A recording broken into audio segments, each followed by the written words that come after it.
Society looks at a man who is single for a long time and sees a problem, a failure, a data point in a trend piece about loneliness.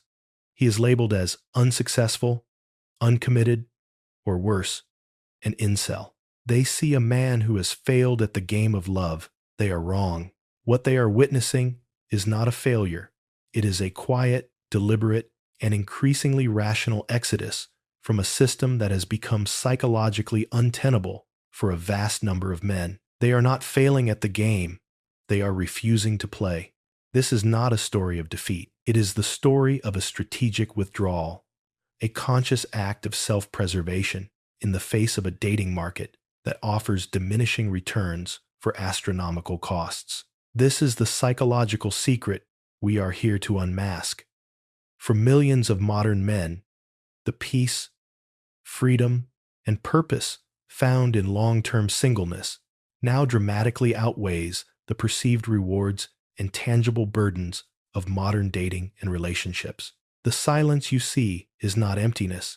It is a fortress of solitude built to protect a man's resources, his sanity, and his soul from a battle he has rationally concluded is not worth fighting. I am not here as a sociologist with a clipboard. I am here as a whistleblower for the man who has calmly hung up the phone on a culture that offers him a bad deal and then insults him for walking away.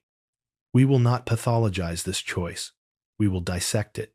We will give a voice to the cold, hard logic that has led so many good men to the same conclusion. In these pages, we will explore the brutal economics of modern dating that drain a man's wallet and his spirit. We will confront the impossible standards and perpetual tests that make partnership feel less like a safe harbor and more like a permanent performance review. We will name the emotional exhaustion that comes from walking on eggshells in a world where your words are constantly scrutinized for malice. This is not a condemnation. It is an explanation. It is a map of the territory that has led to this quiet exodus. For the men living this choice, it is a validation. For a world that misunderstands them, it is a wake-up call. Asterisk. Asterisk. Chapter 1. Portrait of the Opt-Out. The story of Michael. Asterisk. Let me introduce you to Michael. He is 32 years old. He is a master carpenter, a man who finds satisfaction in the tangible, honest work of his hands. He owns a small, meticulously organized home, has a loyal dog, a close circle of male friends, and a reputation for being reliable to his core. He is financially stable, physically fit, and emotionally steady. According to the script society wrote for him, Michael is the ideal raw material for a husband and father.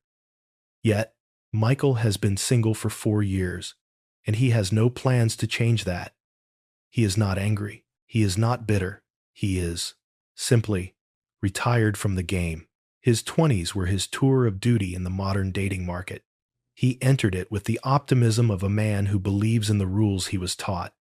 Be kind, be honest, work hard, put in the effort. He believed partnership was a project you build together, like the houses he frames.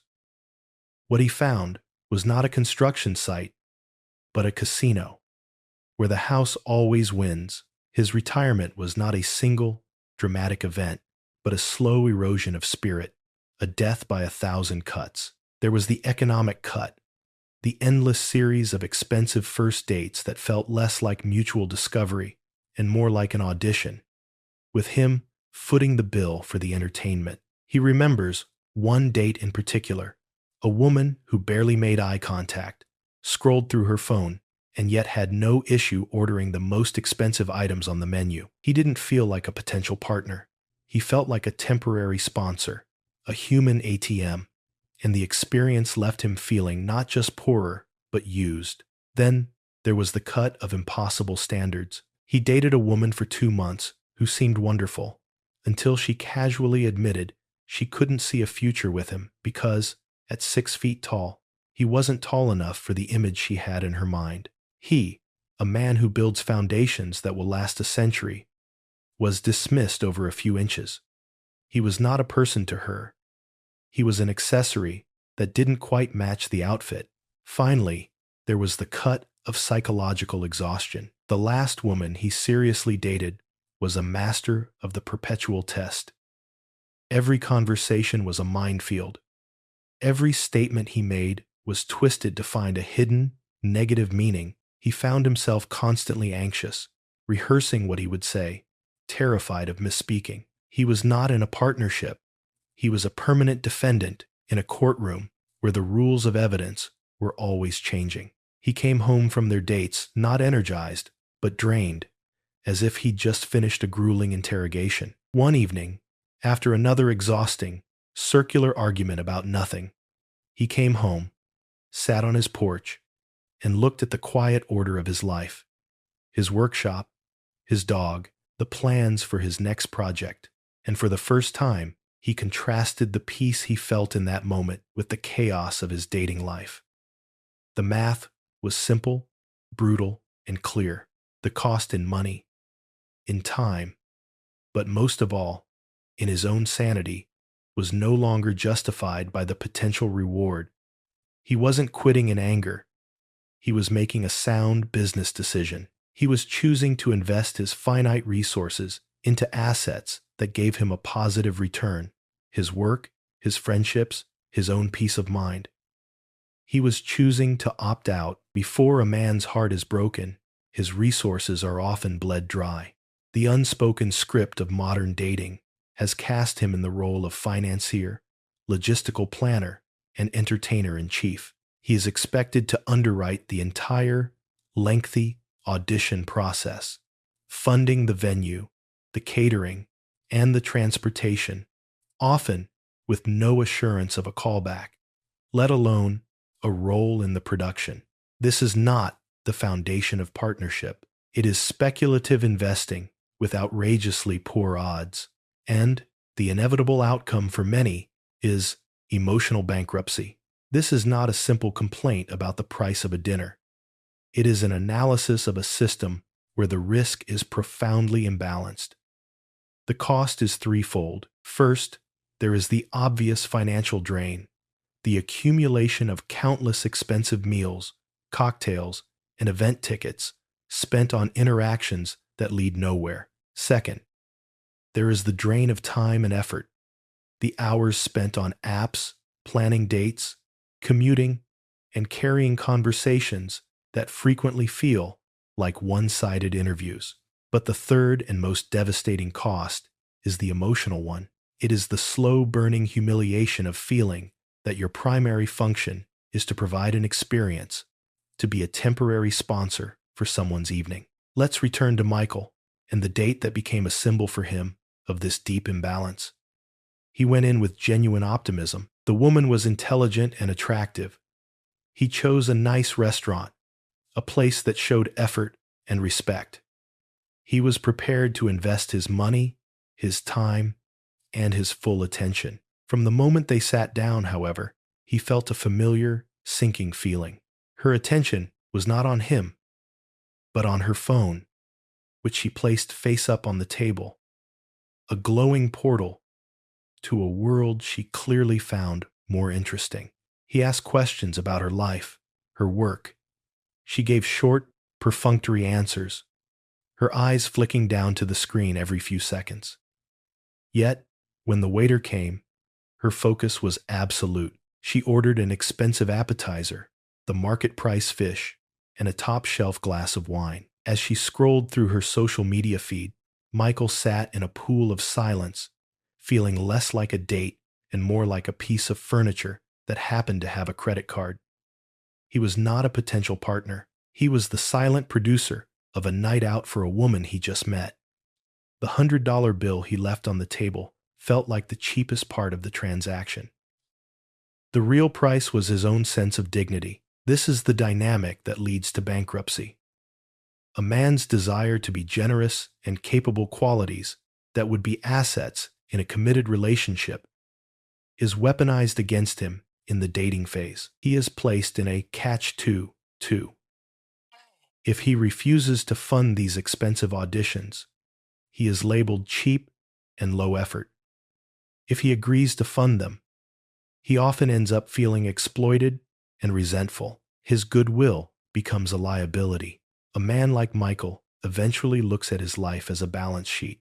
On one side, he lists the guaranteed returns of investing in himself, his skills, his business, his home, his health. The outcome is certain and rewarding. On the other side, he lists the assets of modern dating: high financial cost, high time investment, and a high probability of emotional depletion.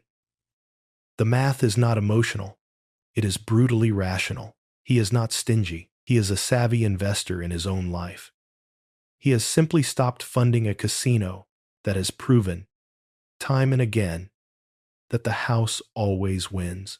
He has not gone broke. He has declared bankruptcy on a corrupt system. Dating was once a process of discovering a person. It has now devolved into a ruthless process of elimination. The modern man does not go on a date hoping to connect with a unique human being.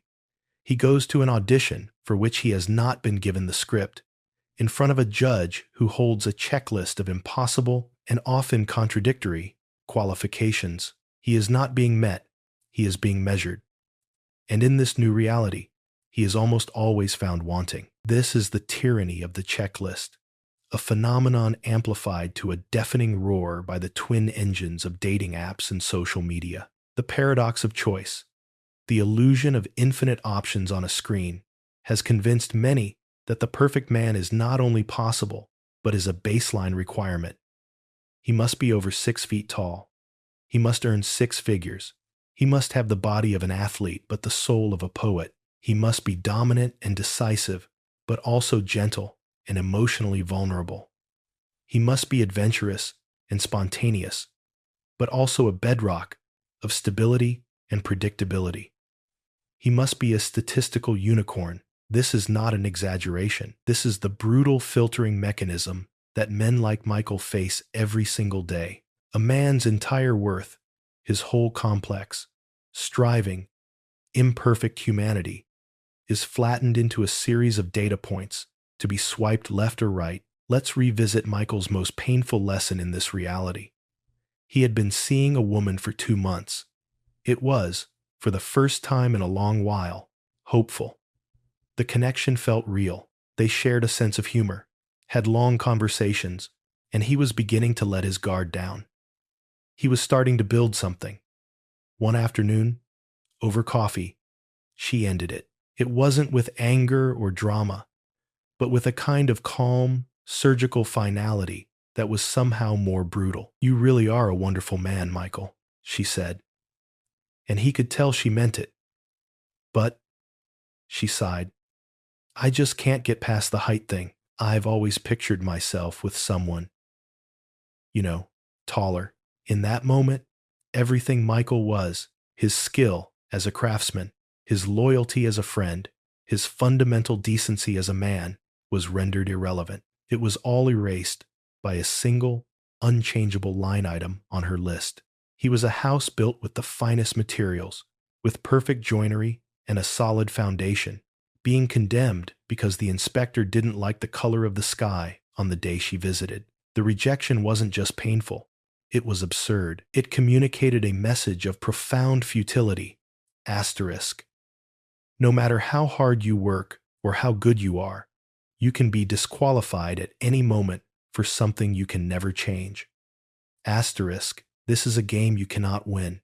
If you are disqualified for your height, your hairline, or the prestige of your job title, all your efforts to be a good man are pointless. If you possess the right stats but fail the contradictory personality tests, being too nice or not exciting enough, you are also disqualified. The audition is impossible. The role you are trying to fill is for a fictional character. A man's spirit can only endure so many of these auditions before he recognizes the futility of the process. The quiet exodus, then, is not an admission of failure. It is a strike. It is a rational refusal to continue participating in a hiring process with impossible job requirements. It is the act of a man who looks at the checklist, sees that his core humanity is not even a category to be scored, and makes the logical choice to walk out of the theater. He is not choosing to be alone. He is choosing to stop being judged. At his core, a man desires to speak and be understood. He yearns for a partner with whom communication is a bridge, not a battlefield. Yet, the landscape of modern dating has, for many, transformed conversation into a treacherous minefield. A man often enters a discussion not to share his mind, but to carefully navigate a series of invisible tripwires, knowing that a single wrong word or a right word interpreted with the wrong intent can detonate the entire interaction. He is not a partner in dialogue. He is a hostile witness on the stand. This is the reality of communication in a culture where good faith is no longer the default assumption. A man's joke is meticulously scanned for traces of hidden misogyny. His compliments are cross-examined for evidence of objectification. His opinions are treated as suspect until proven innocent. Even his silence is not safe. It is often interpreted as emotional unavailability or passive aggression. There is no safe move on the board. He is perpetually in a state of defense, a position that is psychologically unsustainable. This dynamic is not a partnership. It is a permanent interrogation. The burden of ensuring the conversation remains safe and harmonious falls entirely upon him. He must not only manage his own words, but also anticipate and manage his partner's potential negative interpretations of those words. This is an immense, unreciprocated form of emotional labor that drains the life out of authentic connection. Let's return to Michael's last relationship, the one that served as the final push into his self-imposed retirement. He remembers an evening when he came home from a difficult day on a construction site. He was trying to share a story involving a frustrating interaction with a client, a woman. In the middle of his story, his girlfriend stopped him. "Wait," she said, her tone suddenly sharp. "Why did you just call her emotional? That's a really problematic stereotype to use." The story screeched to a halt. The narrative was not about his frustrating day anymore. It was now about his choice of a single word.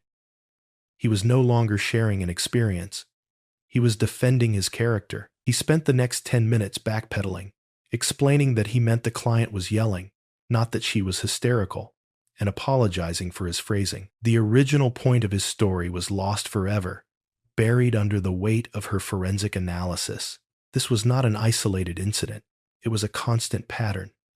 He learned that sharing his unfiltered thoughts was a high-risk activity. He began to self-censor, to offer only the most vanilla, pre-approved version of his thoughts. The joy and release of sharing his life with a partner was replaced by the constant, low-grade anxiety of a performance review. He felt a profound sense of loneliness, not because he was alone, but because he was inauthentic with the one person he was supposed to be most real with. A man will eventually weigh his options. On one side is the possibility of a relationship, now poisoned by the near certainty of constant psychological stress. On the other is the profound peace of singleness, where his thoughts are his own and his words are not landmines. The quiet exodus is a flight from the witness stand. A man is not choosing silence because he has nothing to say. He is choosing it because he is exhausted from having every word he speaks put on trial. He is not opting out of partnership. He is opting out of being a perpetual defendant in the court of his own relationship. A man, at his core, enters the labyrinth of love and commitment in search of one thing: an ally. He is not looking for a dependent, another boss, or a life coach. He is looking for a partner, a true teammate, to stand beside him in the unforgiving chaos of life. The great, unspoken tragedy driving the quiet exodus is the slow death of this ideal. The sacred concept of a loyal, ride-or-die partnership is being systematically replaced by a transactional ethos, where a man is often viewed not as a person to be cherished, but as a utility to be leveraged. This is the role of the utility man. He is a walking, breathing resource. He is valued not for the content of his character, but for the contents of his wallet, the strength of his back, and the stability of his presence. The traditional male roles of provider and protector are no longer parts of a reciprocal partnership.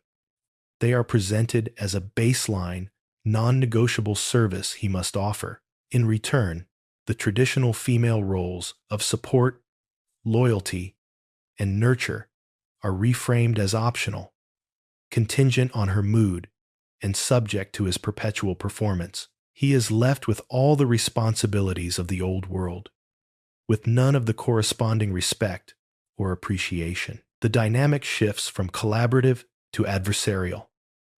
A true partnership is a we against the world alliance. The modern dynamic often feels like me versus you, audited quarterly. A man's sacrifices for the relationship are not seen as gifts to be reciprocated, but as payments due. His stability is not a comfort, it is a commodity. His efforts are not appreciated, they are expected. Michael saw this not just in his own brief forays into dating, but in the relationships of his friends. He saw good men, men who worked 60-hour weeks, come home not to a sanctuary, but to a second shift of criticism and complaints. He saw their triumphs minimized and their failures magnified. He witnessed the subtle but pervasive attitude of, "What have you done for me lately?" He listened to friends who confessed, in quiet moments, that they felt more alone inside their marriages than they ever did when they were single. They were the foundation of a beautiful house they were not allowed to relax in. They were the reliable engine in a car driven by someone who never once thought to say thank you for the ride. He asked himself the final, critical question: why would I trade my peace for that? Why would he willingly sign up to double his responsibilities and have his freedom for a partner who saw him as a function? The goal, he realized, was not just to avoid being alone. The goal was to avoid being used. This is the ultimate deal breaker. It is more powerful than the economic drain, the impossible standards, or the psychological exhaustion combined. A man will endure any hardship for his team. He will fight dragons for his family. He will carry the weight of the world for a partner who he knows is truly in his corner. But he will not willingly sign up to be the beast of burden for a critic, a competitor, or a manager. The flight to long-term singleness is not a rejection of women. It is a rejection of this specific, broken model of relating. It is a quiet refusal to accept the role of the utility man. It is, at its heart, a search for respect and the profound realization that it is better to find that respect within himself, alone, than to live without it in a partnership where it is treated as an optional extra. Every great venture in a man's life involves risk. Starting a business, building a home, exploring the unknown all require a leap of faith. But these are risks a man can mitigate with skill, hard work, and character. Modern long-term commitment, however, presents him with a different category of risk altogether. One that is largely outside of his control, where the rules of the game can change without notice, and where the consequences of failure are personally catastrophic. For an increasing number of men, marriage and cohabitation have become an uninsurable risk. This is not a failure of courage. It is an exercise in rational risk assessment. The practical man, the builder, the planner, he cannot help but look at the landscape and calculate the odds, and the data points, gathered from the stories of his friends, his family, and the culture at large, paint a grim picture. First, there is the staggering financial risk. A man like Michael, who builds his life with his own two hands, sees his business, his home, and his savings not just as assets, but as the physical manifestation of his life's effort. He has seen friends, good men, devoted fathers, and faithful providers incinerated in the fires of a no-fault divorce. He has watched them lose half of everything they have ever built, saddled with years of payments, their standard of living decimated overnight, often after a separation they did not initiate. He understands that a signature on a marriage certificate is, in the eyes of the law, the single largest financial gamble he will ever take. Then there is the profound paternal risk, the one that strikes terror into the heart of any man who hopes to be a father. He knows that in the event of a separation, the system is not designed to be fair.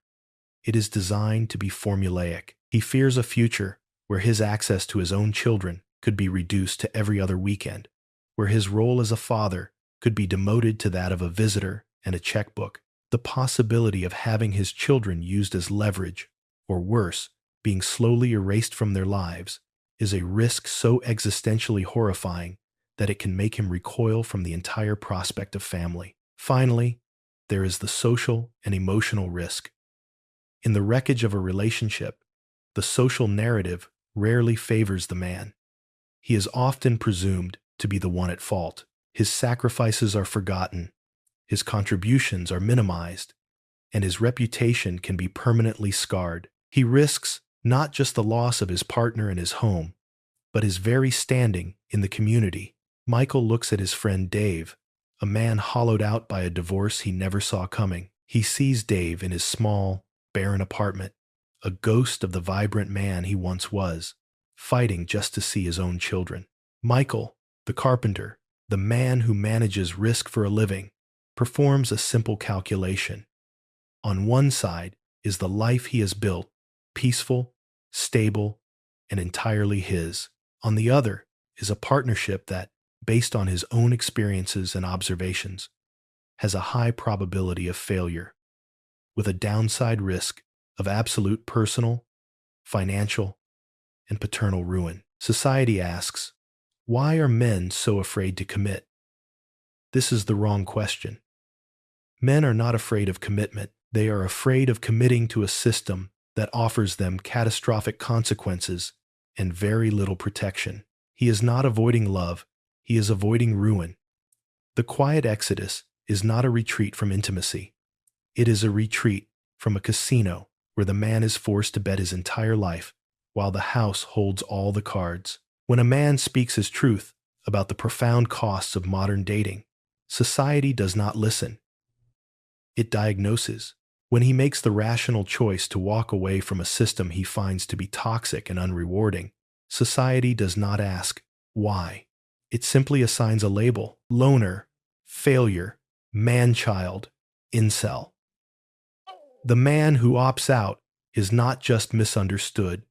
He is deliberately and systematically silenced by a culture that has no framework for his dissent. His quiet exodus is met with society's loud, dismissive, silent treatment. This is the great, unacknowledged gender bias of our time. A woman who chooses long-term singleness is often framed in the language of empowerment. She is independent, focusing on her career, refusing to settle. A man who makes the exact same choice is framed in the language of pathology.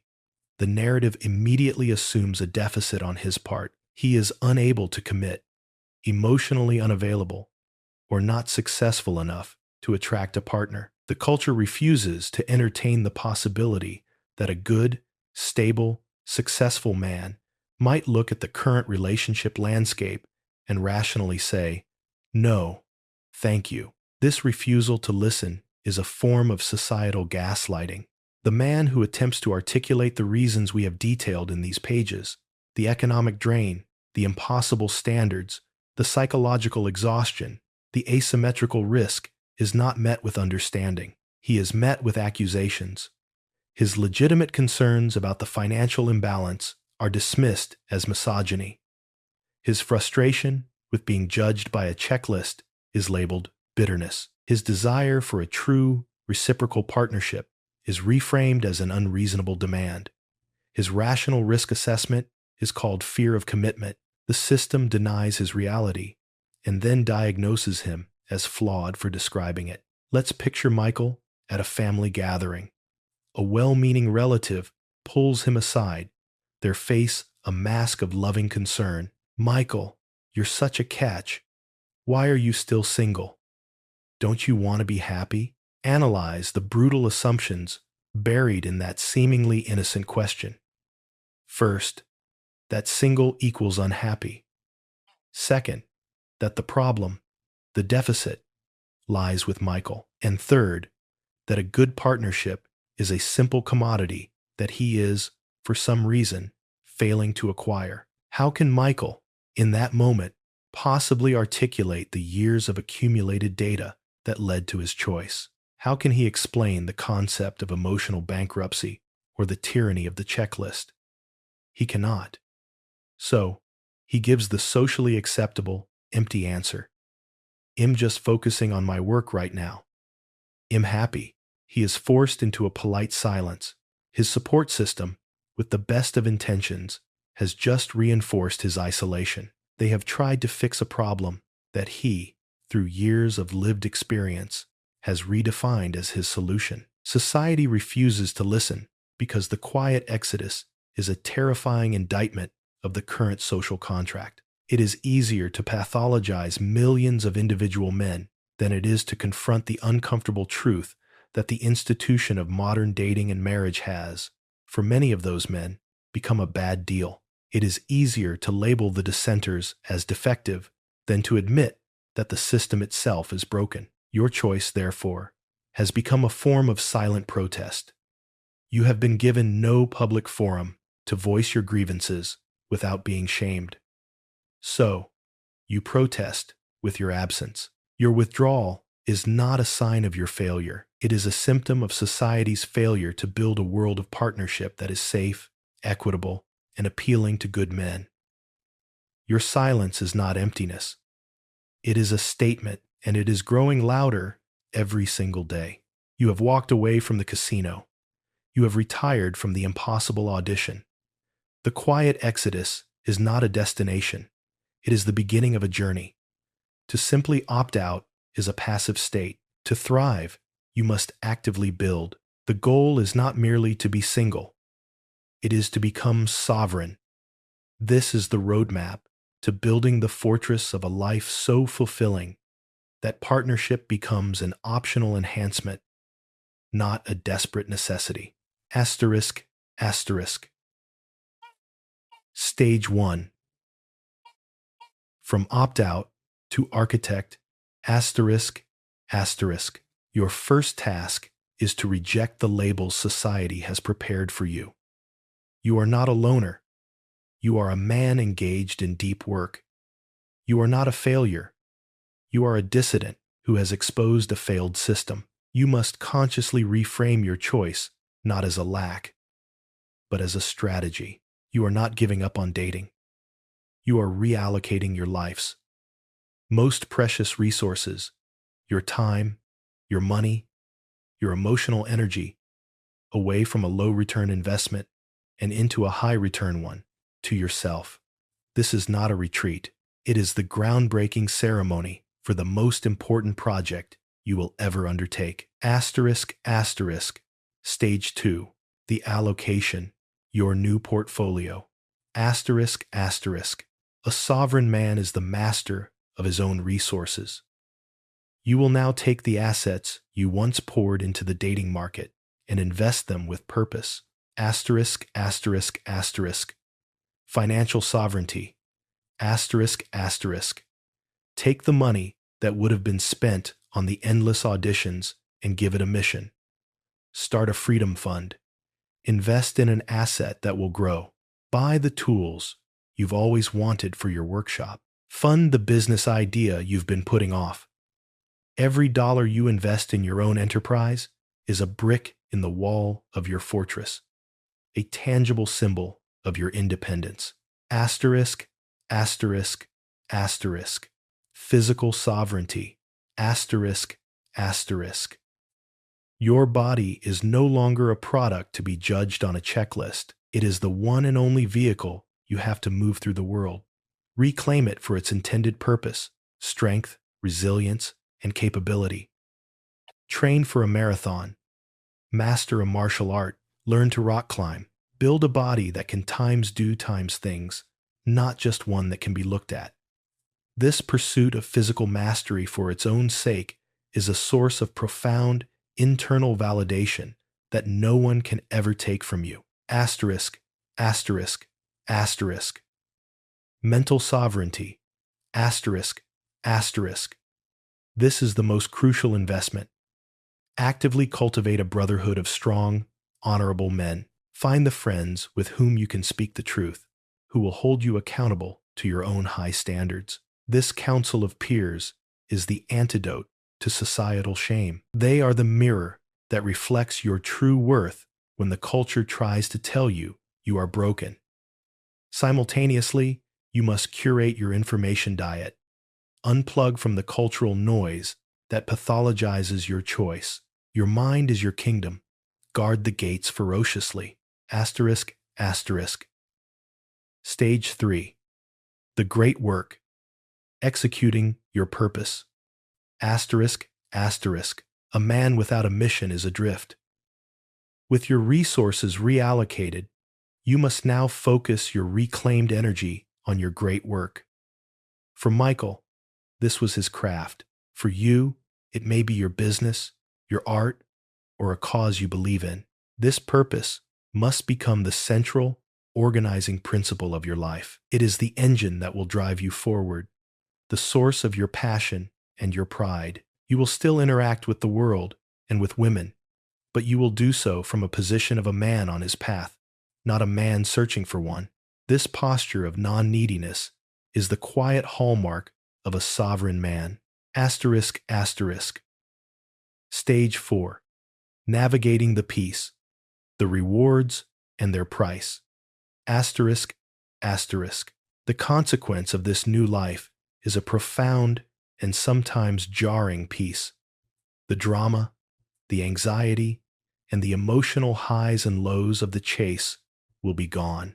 You must learn to be comfortable in this quiet, to find fulfillment in the steady, methodical process of building. You will still face judgment from those who cannot comprehend your choice. Do not argue. Do not justify.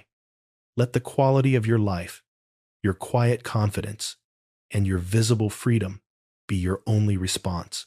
For this is the ultimate reward, a life where you are the sole author of your own validation. You are the king in a kingdom of one, a kingdom you built with your own two hands. The final stage of this journey is not marked by a victory parade. There is no trophy to hoist, no rival to vanquish. The rebirth is a quiet, internal revolution. It is the profound feeling of standing on solid, unshakable ground after years of navigating a tilting, unpredictable deck. It is the end of your search for validation from a world that will never grant it, and the discovery of your own immovable center of gravity. To live in this new state is to see the world through a different lens. You will watch the frantic, validation-seeking dance of the dating world, the carefully curated photos, the performative arguments, the desperate chase, not with bitterness, but with a kind of detached compassion. You will see the game for what it is, and you will feel a quiet gratitude for no longer being a player. This clarity can be alienating. You will struggle to relate to the anxieties of friends still caught in the machine. Your peace may even be misinterpreted by others as aloofness or arrogance. For in a world of noise, a quiet man is a mystery. The healing you experience is not a sudden mending, but the slow, steady relief that comes from the absence of chronic pain. The low-grade anxiety of the audition is gone. The sting of being judged by a checklist is gone. The exhaustion of walking on conversational eggshells is gone. The healing is the slow, dawning realization that peace is your new normal. From this peace, a new form of self-esteem is born. It is not the fragile, fleeting confidence that comes from a woman's approval or a high number of likes on a screen. It is a dense, solid, and inviolable sense of your own worth, forged from three primary elements: your asterisk asterisk, competence, asterisk asterisk, the skills you have mastered, and the value you can demonstrably create. Your asterisk asterisk, character asterisk asterisk, your unbreakable code of honor, your integrity, and your asterisk asterisk. Purpose asterisk asterisk. The great work to which you have dedicated your energy. This self-esteem cannot be taken from you because it is earned every day through your own actions. Let us look at Michael one last time. It is a Friday evening. He is in his workshop, the place that is both his business and his sanctuary. The air smells of sawdust and varnish. The golden light of the setting sun streams through the window, illuminating the complex, handcrafted table he has just finished. He runs a hand over the smooth, solid wood. In this moment, there is no anxiety about who he should be texting, no sense of loneliness, no feeling that he is missing out. There is only the deep, quiet, profound satisfaction that comes from creating something of value with his own two hands. He has not sworn off women. He has simply been cured of his need for one. His life is whole and fulfilling as it is. If a true partner should come along, an ally who respects his fortress and can add another room to it rather than demand he tear it down, he would be open. But he is not waiting. He is not searching. He is building, and he has discovered that the ultimate partnership he was looking for was with himself. This is the man reborn. He has not rejected the world, but simply the world's shallow and frantic terms for engagement. In the quiet fortress of his own life, a life built by his own hands and governed by his own principles, he has found something more valuable and more enduring than any prize the dating game could ever offer: a deep and unshakable peace.